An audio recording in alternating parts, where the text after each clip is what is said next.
BC ముఖ్యమంత్రి అంశంలో BJP అత్యంత వ్యూహాత్మకంగా వ్యవహరించిందని, అందులో తొందరపాటు ఏమీ లేదని బీజేపీ రాష్ట్ర ఉపాధ్యక్షుడు ప్రకాష్ రెడ్డి అన్నారు. రాష్ట్రంలో బీజేపీని గెలిపిస్తే బీసీని ముఖ్యమంత్రిని చేస్తారని అమిత్ షా ప్రకటించారని గుర్తు చేశారు. ఇంతకాలం బీసీలపై ప్రేమ చూపించిన పార్టీలని ఇప్పుడు బీసీలకు జవాబు చెప్పాల్సిన అవసరం ఉందంటున్న ప్రకాష్ రెడ్డితో మా bureau chief Krishnamurthy face to face. శాసనసభ ఎన్నికలకు తేదీ దగ్గర పడతా ఉన్నాయి. నామినేషన్ ప్రక్రియ కూడా మొదలు కాబోతుంది. అయినప్పటికీ బీజేపీ జాబితా విడుదల జాబితా జరుగుతుంది. కారణాలు ఏంటి, అసలు ఎందుకు బీజేపీ జాబితా ఆలస్యం అవుతున్న విషయంలో మనతో మాట్లాడడానికి ప్రకాష్ రెడ్డి గారు వారితో మాట్లాడదాం. సార్, జాబితా రెండో జాబితా అని ఇచ్చారు. రెండో జాబితాలో ఒకటే పేరు ఉన్నది, మిగతా ఇంకా చాలా పేర్లు రావాల్సిన అవసరం ఉంది. పోటీ చేసే అభ్యర్థులు ఉన్నారా లేరా? బీఆర్ఎస్ కాంగ్రెస్ పార్టీ ప్రచారం చేసిన మీకు అభ్యర్థులు కరువైరని జరుగుతూ ఉంది, ప్రచారం జరుగుతూ ఉంది. మీరేమంటారు? కృష్ణమూర్తి గారు, మీరు సీనియర్ జర్నలిస్ట్.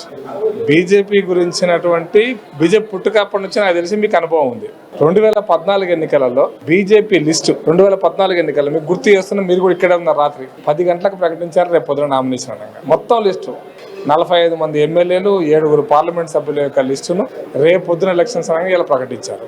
2018లో కూడా శాసనసభ అభ్యర్థుల లిస్టు నోటిఫికేషన్ వచ్చిన తర్వాత ప్రకటించారు. మీకు గుర్తు, ఢిల్లీ నుంచి ప్రకటించిన లిస్టులో అప్పుడు ఉన్నారు. కాబట్టి ఈ కేసీఆర్ ప్రకటించాడు కాబట్టి మమ్మల్ని అందరినీ ముందే ప్రకటించండి అనేటువంటి ఈ రకమైన ఎక్స్ప్లాయిటేషన్లో పడితే పార్టీ నష్టపోతుంది. కేసీఆర్ లాంటి జూదగాల డ్రామాలో మేము పడదలుచుకోలేదు. నేను పదం ఉపయోగించిన జూదం ఆడేటువంటి ట్రాప్లో పడితే జూదం అనేట్టు లెక్క అవుతుంది. మనకు పార్టీకి ఒక స్ట్రాటజీ ఉంది, ఒక వ్యవహారం ఉంది, ఒక జాతీయ స్థాయి ఉంది.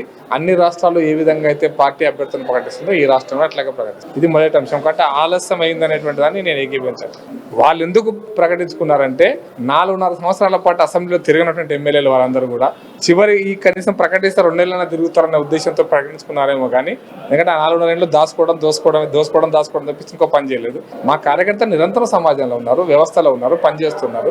కాబట్టి అటువంటి అవకాశం లేదు అని చెప్పదలుచుకున్నాం. మా వాళ్ళు నిరంతరం పోరాటాలు చేశారు, అధ్యక్షుడు పోరాటం చేశారు, కార్యకర్తలు. ఇది మొదటి సూటి సమాధానం. ఇది రెండోది ఏంటంటే, మీరు ఒక్క సీట్ వచ్చిందని ఒకటే అభ్యర్థిని ప్రకటించారన్నారు.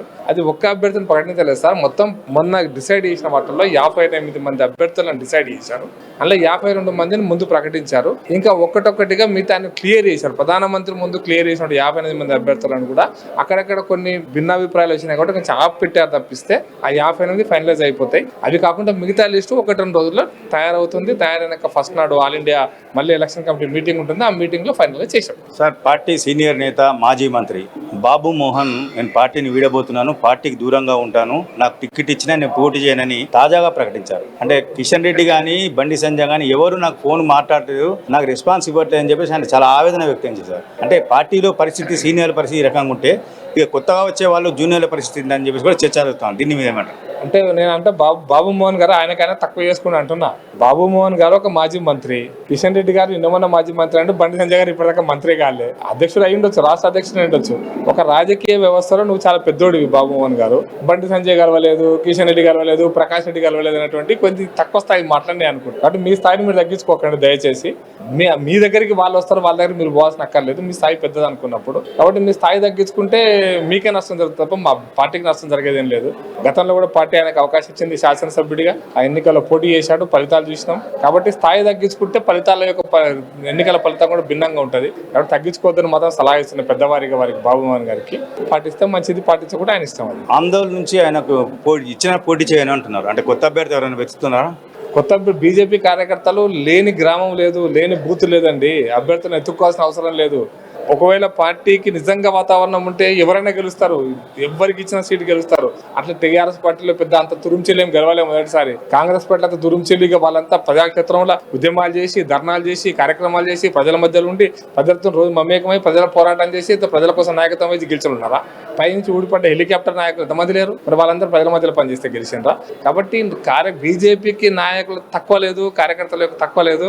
కార్యకర్తలు పనిచేయడానికి సిద్ధంగా, పనిచేసే కార్యకర్తలకు మిస్ అవుతున్నప్పుడు బాధ కూడా కలుగుతుంది. హెలికాప్టర్ నాయకులు వస్తే బీజేపీకి బాధగా అనిపిస్తుంది. అంటే అరే నిజంగా 4 ఏళ్ళు 5 ఏళ్ళు 10 ఏళ్ళు పనిచేసిన కార్యకర్తలకు సీట్ రాకపోతే కూడా బాధ జరుగుతుంది. అయితే ఒక్కోసారి ఏంటంటే ఎన్నికల స్ట్రాటజీలో భాగంగా ఎన్నికల ఎత్తుగడలో భాగంగా కొన్నిసార్లు ముఖ్యమైన నాయకులకు మనం సీట్ ఇవ్వాల్సి వస్తుంది, బయట నుంచి వచ్చినా కూడా అవకాశం మనం కల్పిస్తున్నాం. అది కార్యకర్తల యొక్క జనరసిటీ అంటాం కదా, కార్యకర్తల యొక్క త్యాగంతో వస్తుంది తప్పిస్తే వీళ్ళతో కాదనేది నా అభిప్రాయము. కాబట్టి దాన్ని ఆ విషయంగా అట్లనే చూసుకుంటుంది తప్ప ఇంకో రకం కాదని చెప్పాలి సార్. మూడో జాబితా ఎప్పుడు రాబోతుంది, ఎంతమంది పెళ్లి ఉండబోతున్నాయి సార్? నాకు తెలిసి మొత్తం ఇంచుమించుగా మొత్తం వస్తాయి. అది నా అనుకుంటా ఫస్ట్ నాడు వచ్చాయని అనుకుంటా. బీసీ ముఖ్యమంత్రి అనేది కొత్తగా తెరపై తీసుకొచ్చారు.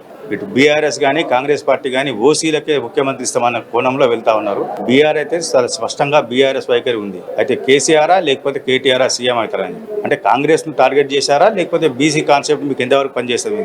బీసీ కాన్సెప్ట్ అని కాదండి, 70 సంవత్సరాల అప్పటి ఉమ్మడి ఆంధ్రప్రదేశ్ రాష్ట్రం కావచ్చు, తెలంగాణ రాష్ట్రం ఏర్పడడం కావచ్చు, లేదా హైదరాబాద్ రాష్ట్రం కూడా ఉండేది కొద్ది రోజులు. ఎప్పుడైనా కూడా ఈ అవకాశం రాలేదు.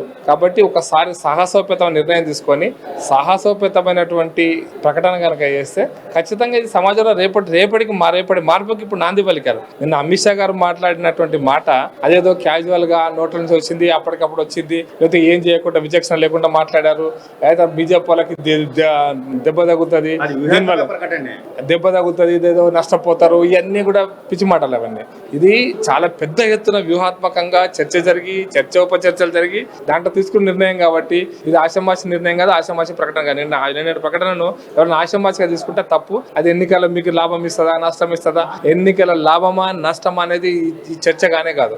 నిన్న అమిత్ షా గారు ప్రకటించిన విషయం తెలంగాణ రాష్ట్ర రాజకీయాలనే గతిని మారుస్తుంది, రాజకీయాల స్థితిని మారుస్తుంది, రాజకీయాల గమ్యాన్ని కూడా మారుస్తుంది అంటున్నా. అందుకోసం ఇదేదో తాత్కాలికంగా ఒక క్షణం కోసము, ఒక 5 ఎమ్మెల్యేల కోసము, 10 ఎమ్మెల్యేల కోసం చేసిన ప్రకటన కానే కాదు.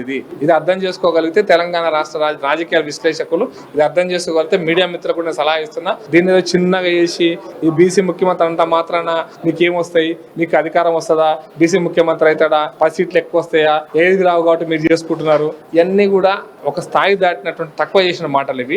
ప్రకటన చేసే ముందు 1కి 10 సార్లు 20 సార్లు చాలా స్పష్టంగా ఆలోచించి చర్చించి జాతీయ స్థాయిలో కేంద్ర హోంశాఖ మంత్రి మాజీ అధ్యక్షుడు ప్రకటించినట్టునే ఆ స్టేట్మెంట్ వెనకాల ఒక భిన్నమైనటువంటి వాదన ఉంది, భిన్న కోణం ఉంది, రాజకీయాలను గతిని తిప్పేటువంటి ఒక స్పష్టమైనటువంటి ఎత్తుగడ కూడా ఉంది. ఇది బీసీ ముఖ్యమంత్రిని చేస్తామని అమిత్ షా చేసిన ప్రకటనగా చాలా వ్యూహాత్మకంగా ఉంది. ఇది ఆషామాషిగా చేసిన ప్రకటనగా దీని మీద పెద్ద ఎత్తున చర్చ జరిగి భారీ కసరత్తు చేసిన తర్వాత ఈ నిర్ణయం ప్రకటించడం జరిగింది. దీనికి సంబంధించినటువంటి మిగతా పార్టీలన్నీ కూడా కొంత గందరగోళంలో పడ్డాయని చెప్తా ఉన్నా. కెమెరా పర్సన్ శివతో కృష్ణమూర్తి, బీజేపీ కార్యాలయం.